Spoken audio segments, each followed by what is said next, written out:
복된 주일에 우리에게 주신 하나님의 말씀은 열왕기하 7장 9절에서 10절 말씀입니다. 구약성경 573면 열왕기하 7장 9절에서 10절의 말씀을 한 목소리로 함께 봉독합니다. 나병 환자들이 그 친구에게 서로 말하되 우리가 이렇게 해서는 아니 되겠도다. 오늘은 아름다운 소식이 있는 날이거늘 우리가 침묵하고 있도다. 만일 밝은 아침까지 기다리면 벌이 우리에게 미칠지니 이제 떠나 왕궁에 가서 알리자 하고 가서 성읍 문지기를 불러 그들에게 말하여 이르되 우리가 아람 진에 이르러서 보니 거기에 한 사람도 없고 사람의 소리도 없고 오직 말과 나귀만 매어 있고 장막들이 그대로 있더이다 하는지라. 아멘. 시온 찬양대가 하나님께 찬양 드립니다.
귀한 찬양에 큰 은혜 받았습니다. 여러분 아십니까? 오늘 시온 찬양대가 고백한 찬양처럼 그런 마음으로 하나님을 신뢰하고 바라보면 하나님은 절대 우리의 손을 놓지 않으십니다. 절대 우리의 손을 놓지 않으실 겁니다. 우리가 늘 오늘 시온 찬양대가 찬양의 곡으로 고백한 것처럼 그런 마음 가지고 매 순간을 살아가시는 우리 한국인교회 성도들 되시기를 주의 이름으로 축복합니다. 오늘도 예배하는 여러분에게 하나님은 은혜 주시기를 원하십니다. 복 주시고 기쁨 주시고 또 우리 아픈 상처들을 치료하시기를 원하시는 하나님입니다. 그 하나님을 온전히 바라보심으로 하나님께서 여러분에게 주시는 은혜와 기쁨과 평강을 누리시는 하나님의 거룩한 백성들 되시기를 주님의 이름으로 축복합니다.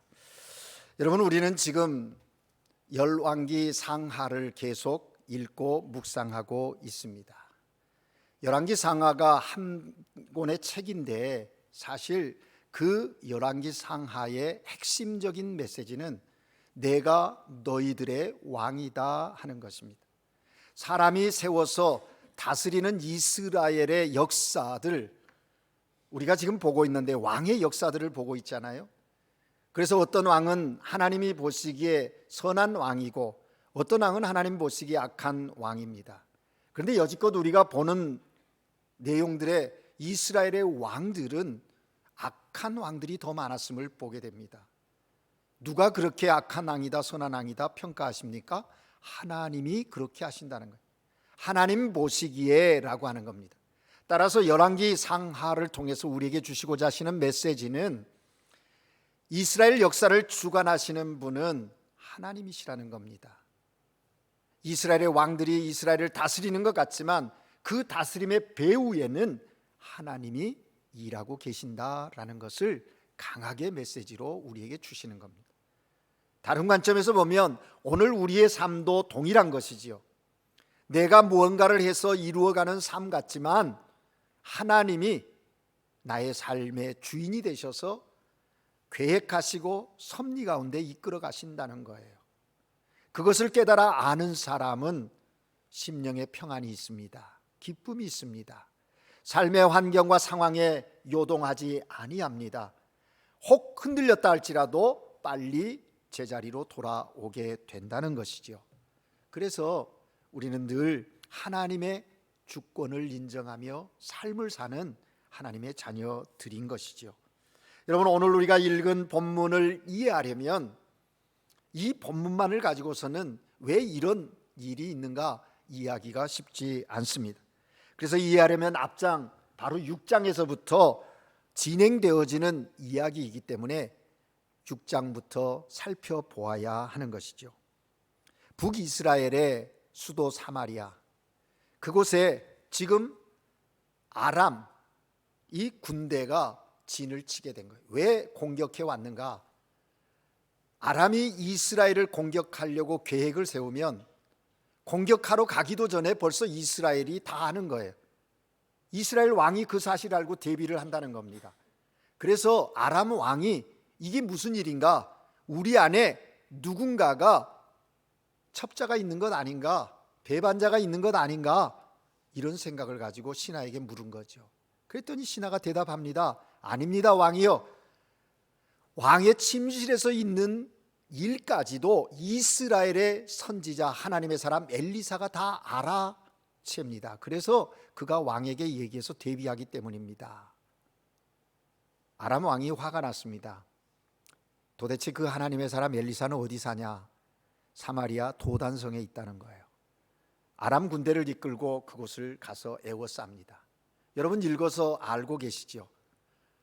어느 날 아침에 엘리사의 종 사환이 나와서 보니까 아람 군대가 자기의 집 주변을 꽉 에워싸고 있는 거예요. 두려워서 엘리사에게 이야기하지 않습니까? 그러니까 엘리사가 두려워 말라고 말합니다. 저들보다 우리를 보호하는 말과 병거가 더 많다. 하나님의 군대가 우리를 보호하고 있으니 두려워 말라라고 말합니다. 그러면서 엘리사가 기도하죠. 여호와여, 종의 눈을 열게 하소, 열어 보게 하소서 하니까 사환의 눈이 열려서 보니까 맞는 거예요. 그리고 엘리사가 그 병사들을 보고서 기도하지 않습니까? 여호와여, 저들의 눈을 어둡게 해달라고. 그런데 아람 사람들 눈이 어두워진 거예요. 엘리사가 그들을 데리고 끌고 갑니다. 어디로요? 사마리아 성 왕 앞으로 데리고 가는 거예요. 그 앞에 데리고 가서 눈을 열어달라고 해서 다시 보니까 자기들이 어디 와 있는가? 이스라엘 왕 앞에 있는 거예요. 그때 이스라엘 왕이 이들을 다 죽일까라고 물었을 때 엘리사가 관용을 베풉니다. 아닙니다. 먹을 걸 주고 입혀서 다시 자기들 주인에게 가게 하라는 거예요. 보내놓았습니다. 그런데 그 이후에 다시 아람 왕 벤하단이 더 많은 군대를 이끌고 이스라엘 사마리아 성에 공격하러 온 것입니다. 그 공격하러 와서 사마리아 성을 에워싸는데 장시간 동안 에워싸니까 사마리아 성에 공급되어져야 할 식량이라든지 생필품이 공급이 안 되는 거예요. 그러니까 이제 고립되어져 있지 않습니까? 시간이 오래가니 먹을 것도 없고 정말 어려움이 많이 있게 되었다라는 것입니다. 아람 군대의 전면적인 포위로 인해서 정말 성 안에, 사마리아 성 안에 양식이란 양식은 다 떨어질 판이 되었던 것이죠. 그래서 먹을 게 없는 겁니다. 7장의 앞부분, 6장 끝부분을 보면 그들이 그 당시에 가장 율법으로는 부정하다고 하는 나귀 고기를 먹기 시작하고, 나귀 중에서도 가장 맛이 없다라고 하는 머리 뼈를 삶아서 먹는 그런 상황까지 이르게 되었더라. 그렇게 해도 굶주림을 채울 수가 없는 거예요. 그래서 극기야는 이제 그 사마리아 성 안에 사람의 살을 먹는 일이 벌어지기 시작했습니다.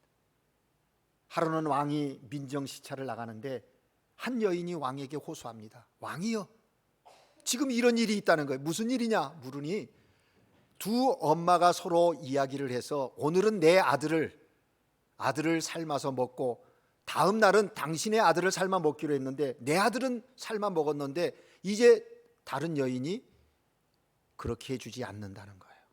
호소하는 겁니다. 그 이야기를 듣고 왕이 너무너무 속이 상해요. 그 현실을 보고서 안타까워하는 거죠. 여러분, 이렇게 극한 상황이 벌어지고 있는 그때에 왕이 하나님의 선지자를 찾는 거예요. 사자를 보내서 만나게 하고, 그래서 엘리사가 이제 7장 1절에서 그때의 한 이야기로 7장이 시작되어진다라는 것이죠. 하나님의 사람 엘리사가 7장 1절에서 선포합니다. 우리 한번 7장 1절을 같이 읽어볼까요? 7장 1절을 같이 읽습니다. 시작.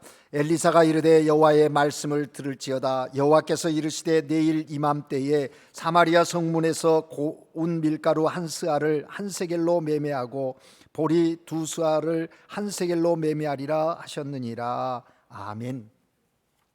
여러분, 아까 말한 나귀뼈, 그거는요 부정한 음식이고 관심도 없었던 거거든요. 그런데 그 뼈마저도 가격이 얼마냐면 엄청난 가격으로 팔리는 거예요. 지금 아르헨티나가 고물가 인플레이션으로 정말 생활고의 어려움을 겪지 않습니까?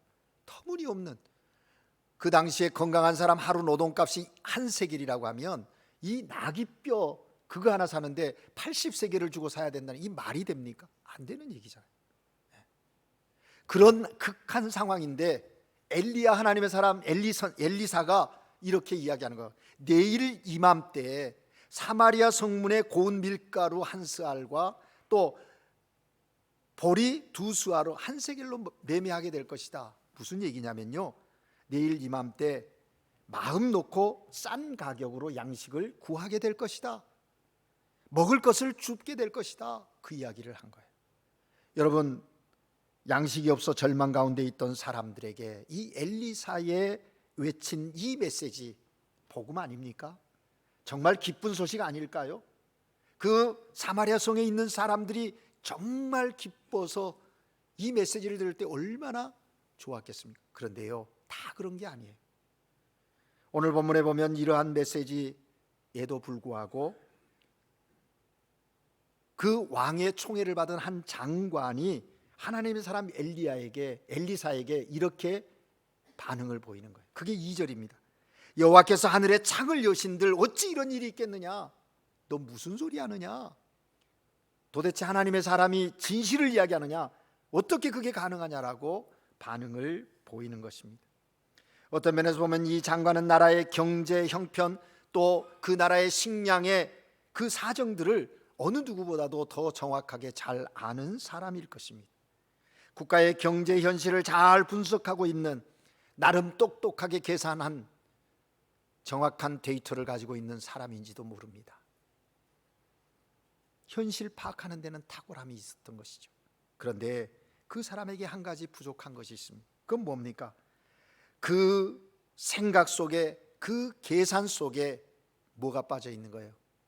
하나님의 간섭하심에 대한 것이 빠져 있음을 우리는 주목하게 되는 것입니다. 무엇보다도 이 사람은 약속된 말씀을 도무지 믿지 않는 겁니다. 하나님의 사람이 하나님께서 이렇게 말씀하셨다 선언해도 그 말에 대하여, 그 선포에 대하여 신뢰하지 않는 불신앙의 모습이 그 속에 있다라는 것이죠. 신앙인 안에 불신앙의 모습인지도 모르겠습니다. 여러분, 이 한 장관의 모습 속에서 오늘 우리들의 모습이 발견되지는 않습니까?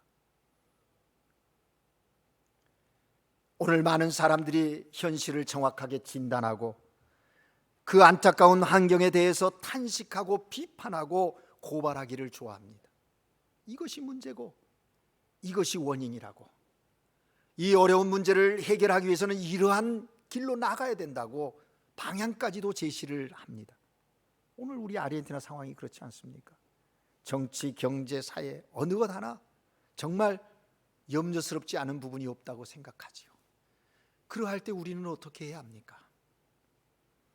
오늘 이 한 장관처럼 그러한 데이터나 그러한 분석, 그러한 비판, 탄식, 안타까워함 있을 수 있습니다.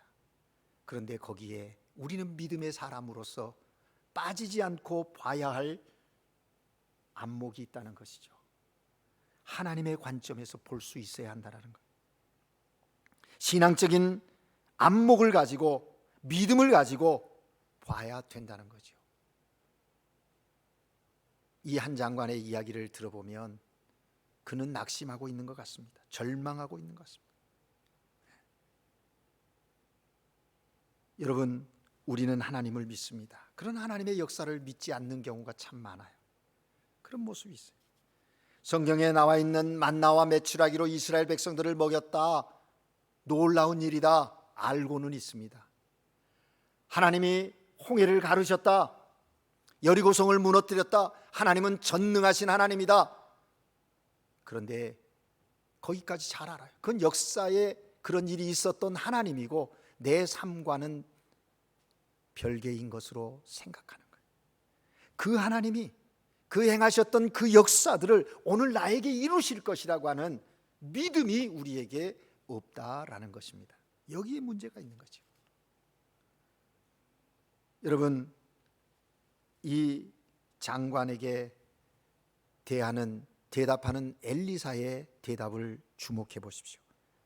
2절에 보면 엘리사가 이렇게 말합니다. 내 눈으로 그것을 보게 될 것이다. 그래? 내가 오늘 말한 이 일은 내 눈으로 목격하게 될 거야. 꼭 보게 될 거야 라고 말합니다. 그리고서 그렇게 끝납니까? 그러나 라고 말합니다. 그러나 그것을 너는 먹지 못할 것이다. 이 말을 믿는 모든 사람들이 다 먹고 회복이 되겠지만 너는 그리 되지 않을 것이라고 선언하고 있는 것을 보게 됩니다. 불신앙의 대가를 거두겠다는 말인 것이죠.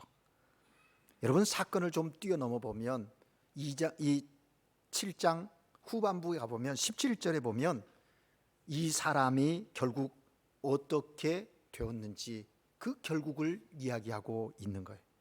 백성이 성문에서 그를 밟음에 하나님의 사람의 말대로 죽으니라. 하나님의 사람이 말한 대로 죽었다는 거예요. 여러분, 그래서 믿음의 사람들은 말을 조심해야 합니다. 생각을 조심하셔야 합니다. 되는 대로 말해서는 안 됩니다. 구원의 도리를 비웃는 자는 그 말한 그대로 사람들의 발바닥에 밟힌 이스라엘의 장관처럼 처절한 심판을 받게 될 것임을 말씀하시는 것이죠. 그런 면에서 보면 원망과 불평 하지 말아야 합니다. 여러분, 원망과 불평은 정말 불신앙의 열매입니다. 누군가가 어떤 일, 어떤 사건 앞에서 원망하고 불평하지요. 그런데 원망 불평하는 사람의 핵심은 뭡니까? 나는 그 일과 상관없다는 거예요. 나는 제3자라는 거예요. 그 문제와 그 상황이 있을 때, 아픔이 있고 문제가 발생되어졌을 때 기도하고 어떻게 이 문제를 해결해 볼까 몸부림치는 사람은 원망하고 불평하지 않아요. 마치 나는 그것과 상관이 없는 자처럼 한 걸음 빼놓고 이야기하기가 쉽다는 거죠. 여러분, 원망 불평하기 시작하면요, 기도가 막혀요. 원망 불평하면서 찬양하는 사람 보셨습니까? 원망 불평하는 사람이 하나님을 향하여 예배합니까? 그리 안 된다는 거예요. 원망과 불평은 하나님과 나의 은혜의 관계를 끊어버리는 그런 불신앙의 행동이라는 것이죠. 여러분 기억하십시오. 믿음의 사람 말대로 됩니다. 말이 생명이고 말이 능력이에요. 우리가 말한 그대로 하나님께서 이루시겠다고 민수기 14장 28절에서 말씀하십니다. 내 귀에 들리는 대로 내가 행하리라. 여러분 그 14장이 어떤 장인지 아시지 않습니까? 정탐꾼을 보내고 돌아와서 보고하는데 보고의 내용들, 또 이스라엘 백성들이 원망하고 불평하는 그것 다 내 귀에 들리는 대로 내가 행하겠다. 하나님이 말씀하셨다는 것. 그러므로 이제 이후로 믿음의 말, 능력의 말, 긍정적인 말, 위로와 격려의 말, 무엇보다도 하나님이 기뻐하시는 언어의 생활 있으시기를 주의 이름으로 축복합니다. 여러분 이 사건이 3절로 넘어가 보십시오. 거기 보면 뜻밖의 사람들이 등장하지 않습니까? 성문 어귀에, 성문 밖에 4명의 나병 환자가 있다라는 거예요. 여러분 그림을 한번 그려보십시오. 사마리아 성 안에 많은 사람들이 있습니다. 그리고 사마리아 성 곁에 아람 군대가 에워싸고 있습니다. 장기간 에워싸고 있는 거예요. 그런데 그 사이에 지금 이 4명의 나병 환자들이 있다라는 것이죠. 저들은 뭘 먹고 살고 어떻게 생명 유지해 갑니까? 그 당시에 나병은 부정한 병이고 저주의 병이라 해서 함께 살지 못하고 내침을 당합니다. 격리되어지고. 그래서 그들을 만지면 부정하기 때문에 정결의식을 해야 하는 정도로 그런 사람들이에요. 어디서 제대로 된 음식을 구하겠습니까? 성에서 먹다가 또 음식들이 찌꺼기들이나 쓰레기들로 나오면 거기에서 죽어서 연명하는 것 아니겠습니까? 그게 소외된 자들, 가난한 자들의 삶의 형식 아닙니까? 그런데 오늘 본문 3절에 보면 그들이 거기에서 이런 얘기를 합니다. 친구에게 서로 말하되 우리가 어찌하여 여기 앉아서 죽기를 기다리랴. 어찌하여 우리가 여기 앉아서 죽기를 기다릴 수 있겠느냐? 앉아 있으면 죽는다는 거예요. 성에 들어가도 살 수 없는 거예요. 거기 식량 없는 거 알고 다 아니까 거기 와도 죽을 거라는 거예요. 그래서 그들이 죽을 각오를 하고 살 길을 찾는데 가만히 앉아 있으면 죽으니까 그들이 그 위기를 치고 나가기 위해서 뭘 합니까? 아람 군대로 가겠다는 거예요. 진영으로 가서 저들에게 항복하고 받아주면 살고 그렇지 않으면 죽을 각오를 하고 가려고 하는 결단한 거예요. 여러분 그게 3절이었어요. 그래서 이제 해질 무렵에 그곳을 향하여 갔어요. 이러한 과정 속에 하나님이 일하셨음을 확인하는 내용이 6절 7절입니다. 죽기를 각오하고 가는 그들을 앞서 하나님이 일하셨어요. 6절에 보니까 이는 왜 저들이 가서 보니까 그 아람 진영에 군사는 아무도 없는 거예요. 말과 또 병거와 식량들, 천막, 장막들 그게 그대로 있고 사람들은 양식들이 거기 다 있더라는 거예요. 놀라지 않았습니까? 이게 웬 떡이냐? 이제 우리는 살았구나. 그때의 6절 7절에서 그 환경을 조성하신 분이 누구인지를 말합니다. 이는 주께서 여호와께서 그렇게 하셨다는 겁니다. 군대로 병거 소리와 말소리, 큰 군대의 소리를 듣게 한 거예요. 아람 군대로요. 그래서 그들이 불안하기 시작한 거예요. 야, 이거 큰일 났구나.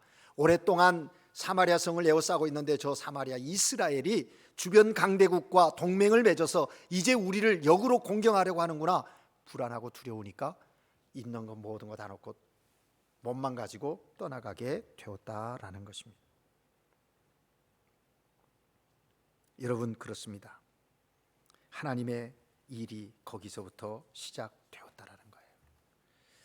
여러분 이 사마리아 성 어귀에 있었던 4명의 환자들, 나병 환자들을 우리는 주목해 볼 필요가 있어요. 그들이 가만히 있지 않음이 중요하다는 거예요. 여러분 여러분의 신앙생활 하면서 여러분의 영적 상태가 어떤지 늘 점검하십니까? 많은 사람들이 나는 괜찮다고 자기의 지금 영적인 상황이 어느 정도인지를 모르고 무감각하게 무기력하게 지낼 때가 많아요. 위기에 처해 있는데도 위기를 못 느끼는 거죠. 어느 전도지에 이런 내용이 있었습니다. 지옥 가기 위해서 무엇을 해야 하나? 아니, 천당 가기 위해서 뭘 하라고 말해야지 지옥 가기 위해서 뭘 해야 하나? 질문해놓고 답이 뭐냐면 당신이 할 일은 아무것도 없습니다. 지옥 가기 위해서 할 일은 아무것도 없다는 거예요. 가만히 있으면 자동적으로 지옥 간다는 겁니다. 왜요? 인간은 죄인이잖아요. 죄인된 인간이 그 죄의 문제를 해결하지 않으면 지옥 가게 돼 있는 거예요. 가만히 있으면 지옥 간다. 중요한 것은 사람들이 이러한 자기의 영적 위기를 느끼지 못하고 있다는 거예요. 실감하지 못하고 깨닫지 못한다는 거죠. 저는 오늘 우리 교회 안에도 이런 사람들이 꽤 있다라는 것이 정말 안타까움이고 또 비극이라고 생각하는 것입니다. 예배당에 드나드는 사람 가운데 너무나 많은 사람들이 명목상의 그리스도인들이 많아요. 도대체 저분이 복음의 진리를 아는가? 구원의 확신이 있는가? 예수 그리스도를 인격적으로 만난 사람일까? 퀘스천을 붙여야 할 사람들이 많다는 거죠. 교회가 교육시키지 않았다고요? 그럴 수 있습니다. 기회를 주지 않았다고요? 그럴 수도 있습니다. 그러나 다시 한번 자기의 영적 상태를 점검해야 됩니다. 구원의 감격, 그것이 있느냐라는 거예요. 정말 복음의 능력을 경험한 사람이라면 그렇게 살지 않아요. 구원의 감격이 있다면 그런 모습으로 신앙의 삶을 살아가지 않을 겁니다. 그런 것 확인도 안 하고 체험도 없이 형식적으로 기도하고 찬양하는 거예요. 여러분, 이것은 신앙생활이 아니에요. 자기의 신념이나 종교 생활일 뿐입니다. 정말 하나님의 살아계심을 믿는 믿음의 삶이 아니라는 것이죠. 오늘 본문에 보면 나병 환자들이 살 길을 찾기 시작합니다. 그래서 간 곳이 거기였어요. 가보니까 이런 놀라운 일이 이루어져 있더라는 것입니다. 여러분, 그들이 그곳에 가서 야, 이제 살았구나, 먹을 것 많지, 누구 몰래 쓰다는 사람 없지, 그러니까 이제 됐다라고 생각하고 거기서 끝납니까? 오늘 이야기는 여기서 끝나지 않아요. 만약에 여기서 끝났다고 하면 그것은 축복일 수도 없고 성경으로서의 가치도 지닐 수 없는 사건이 되고 말 거예요. 그런데 여러분, 진행되어져 가요. 여기에서 우리가 묻게 됩니다. 진정한 축복이란 뭔가? 진정한 축복이란 내가 수고하고 내가 있어서 얻은 것을 먹고 관리하고 잘 먹고 잘 살고 잘 누리는 것이 축복인가? 여러분 어떻게 생각합니까? 아니죠. 거기까지라면 그것은 축복이 아니라 어떤 면에서는 저주가 될 수 있다라는 것을 잊지 말아야 합니다. 적당히 나 혼자 잘 먹고 내 가정만 잘 사는 것, 그것이 축복입니까? 성경은 그렇게 말하고 있지 않습니다. 성경은, 하나님은 그렇게 말씀하고 있지 않아요. 베품과 나눔과 헌신과 섬김, 그것이 축복이라고 이야기합니다. 여러분, 4명의 나병 환자들이 어떻게 합니까?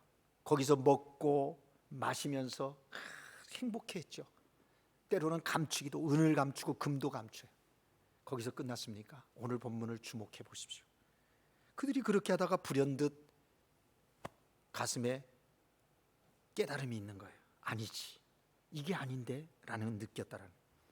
나병 환자들은 우리만 이렇게 먹고 마시고 즐거움, 이거 아닌데, 저 사마리아 성 안에는 정말 먹을 것이 없어서 굶주리는 우리의 가족이 있고 우리의 동족이 있는데 이래서는 안 되는데 라는 깨달음이 그들에게 있었다라는 거예요. 그래서 여러분, 오늘 우리가 읽은 9절이에요. 9절을 다시 한번 읽을까요? 9절 말씀을 같이 읽습니다. 시작. 나병 환자들이 그 친구에게 서로 말하되 우리가 이렇게 해서는 안이 되겠도다. 오늘은 아름다운 소식이 있는 날이거늘 우리가 침묵하고 있도다. 만일 밝은 아침까지 기다리면 벌이 우리에게 미칠지니 이제 떠나 왕궁에 가서 알리자 하고. 아멘. 우리가 이렇게 해서는 안 되겠다 깨달았다라는 거예요. 아, 지금 내게 주어진 이것 먹고 누리고 그렇게 살다가 죽으면 되지. 우리를 내치고 우리를 무시했던 저 성 안에 있는 사람들, 이제 우리는 이렇게 풍성하니까 너희들 굶어 죽어봐라, 복수의 마음을 가졌습니까? 그런 게 아니에요. 우리가 이렇게 해서는 아니 되겠도다. 얼마나 놀라운 전환입니까?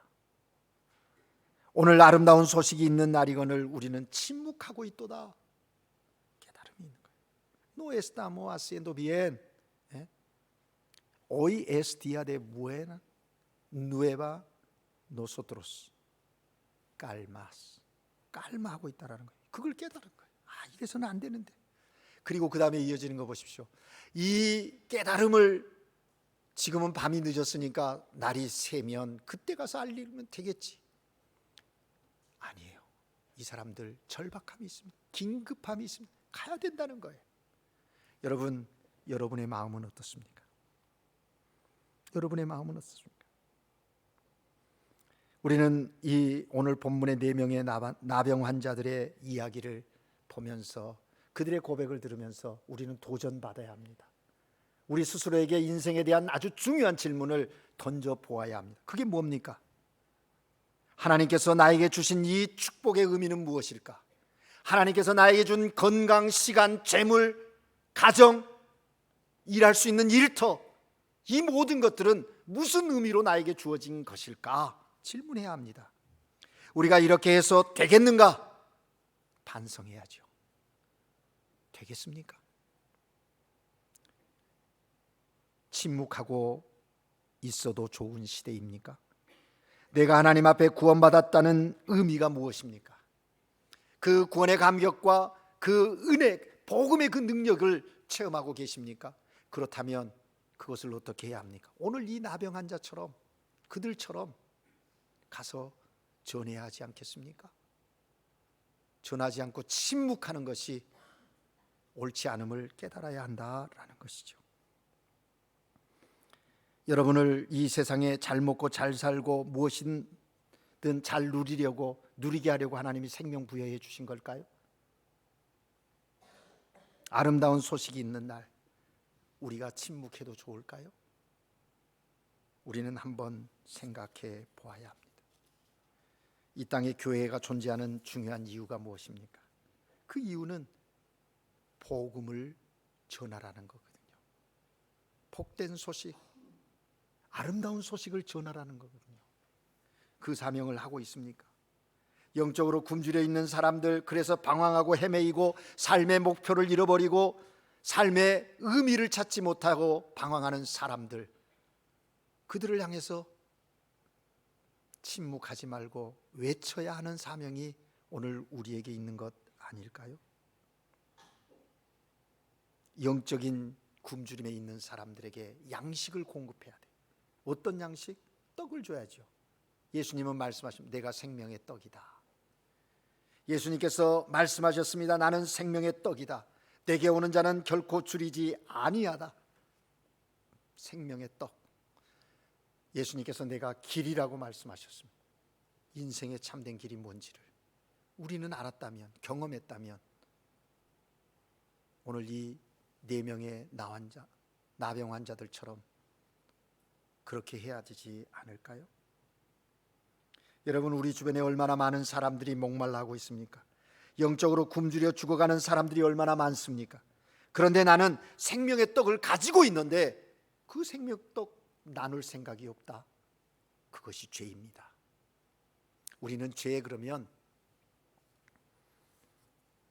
뭔가 잘못한 것을 죄라고 생각해요. 잘못한 것. 그런데 하지 않은 것도 죄임을 기억해야 합니다.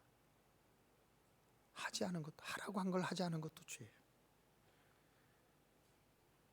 침묵하는 것, 그거 죄라는 것이죠. 오늘 본문에 보면 하나님께서 역사를 움직이시는 또 하나의 놀라운 은혜로움을 발견하게 되는데, 그게 뭡니까? 나병 환자들을 통해서 아름다운 소식을 전하게 했다는 거예요. 사마리아 성 안에도 수없이 많은 사람들이 있을 텐데 왜 하나님 그 속에 있는 사람 택해서 아람 진영을 가보라 말하지 않았을까요? 왜? 여러분, 이것이 하나님의 일하시는 방법이라는데 우리는 또 감격하게 되는 거예요. 여러분, 간혹 우리들 가운데 이런 말 하는 사람이 있습니다. 목사님, 나는 힘이 없습니다. Yo no tengo poder. 맞습니다. 당신은 힘이 없습니다. 그런데 여러분 아십니까? 하나님께서 힘없는 당신을 통해서, 힘없는 여러분을 통해서 하나님의 일을 하고 싶어 하신다는 사실을, 힘없는 나의 힘없음이 하나님의 일하심의 도구가 된다는 것 말씀하시는 거예요. 또 어떤 분은 말합니다. 나는 자격이 없어요. 맞습니다. 분명히 저와 여러분은 자격이 없습니다. 하나님의 일을 할 만한 자격이 조그만치도 보이지 않습니다. 일도 없습니다. 그런데 그런 우리를 하나님이 긍휼히 여기셔서 하나님의 일을 하게 하신다니까요. 자격 없는 나를 통해서 하시기를 원하신다니까요. 나는 약하고 무식합니다. 예, 맞습니다. 그러나 하나님께서는 약한 자들을 강하게 하시고 무식한 자들을 지혜롭게 하시는 하나님 아니십니까? 그 하나님이 오늘도 우리를 향해 말씀하십니다. 너 나와 같이 일하자. 응답하실 수 있기를 바랍니다. 여러분, 이제 아름다운 소식 앞에 결코 침묵하지 마십시오. 이 아름다운 소식을 전하는 것은 너가 하는 것이 아니라 내가 해야 하는 겁니다. 누군가가 할 것이 아니라 오늘 나에게 하라고 주님은 말씀하십니다. 멀리 아니라 가장 가까이 탄식하는 자들을 향하여 소망을 이야기할 수 있어야 한다라는 것입니다. 주님은 우리에게 말씀하십니다. 누구든지 사람 앞에서 나를 시인하면 나도 하늘에서 계신 내 아버지 앞에서 그를 시인할 것이고, 누구든지 사람 앞에서 나를 부인하면 나도 하늘에 계신 내 아버지 앞에서 그를 부인하리라. 여러분의 삶의 자리에서 예수가 그리스도이심을 시인하십시오. 예수가 구원자이신 것을 선포하십시오. 생명의 떡, 참 길인 것을 선포하십시오. 증거하십시오. 그것이 우리의 해야 할 일입니다. 또 주님은 말씀하십니다. 만일 너희가 침묵하면 돌들이 소리 지르리라. 너희가 침묵하면 돌들이 소리 지르리라. 하나님의 일은 나 아니어도 하나님이 하실 겁니다. 그런데 자격 없고 능력 없고 약하고 어리석은 나를 통해서 하시겠다고 하시니 은혜 아닙니까? 그러니 감사하고 순종하며 나아갈 것입니다. 이제 말씀을 정리하려고 합니다. 사도 바울은 로마서 1장 16절에서 이렇게 말합니다. 내가 복음을 부끄러워하지 아니하노니 이 복음은 모든 믿는 자에게 구원을 주시는 하나님의 능력이다. 모든 믿는 자에게 구원을 주시는 하나님의 능력, 그것이 복음입니다. 여러분은 이미 그 복음을 경험한 사람들이시죠. 모든 믿는 자에게 영생을 주시는, 구원을 주시는 하나님의 능력을 부끄러워하지 않는 삶을 살아가시기를 주의 이름으로 축복합니다. 복음을 받은 사람들은 새 생명이 있습니다. 그렇기 때문에 복음은 좋은 소식이에요. 아름다운 소식이에요. 이제 입을 여십시오. 침묵하지 마십시오. 입을 여십시오. 시간이 많지 않습니다. 언제까지 침묵하시겠습니까? 오늘 아름다운 소식이 있는 날이거늘 우리가 침묵하고 있도다. 깨닫고 이제 입을 열어 예수가 그리스도이심을 증거하는, 나중에 이 일 끝나고가 아니라 지금 하는 것입니다. 이런 복음 증인됨의 역사, 그 그런 신앙의 삶, 오늘 하나님께 예배드리는 우리 모두가 살아가시기를 주님의 이름으로 축복합니다. 기도하겠습니다. 사랑의 하나님 아버지, 예수 그리스도 안에서 새 생명을 얻어 하나님의 자녀됨의 놀라운 권세를 갖고 이 땅을 살게 하시니 감사합니다. 하나님, 우리의 삶의 자리에서 이 복음, 이 구원의 감격 침묵하지 아니하고 외치게 하옵소서. 만일 우리가 침묵한다면 하나님의 구원에 대한 확신이 없거나 하나님 앞에 섰을 때 침묵함에 대한 책임을 물으실 텐데, 여호와여, 이제 우리로 깨어 우리의 삶의 자리에서 복음의 소식을 외치는 하나님의 사람들 되게 하옵소서. 그런 교회 되도록 인도하여 주시옵소서. 예수 그리스도 이름으로 기도합니다.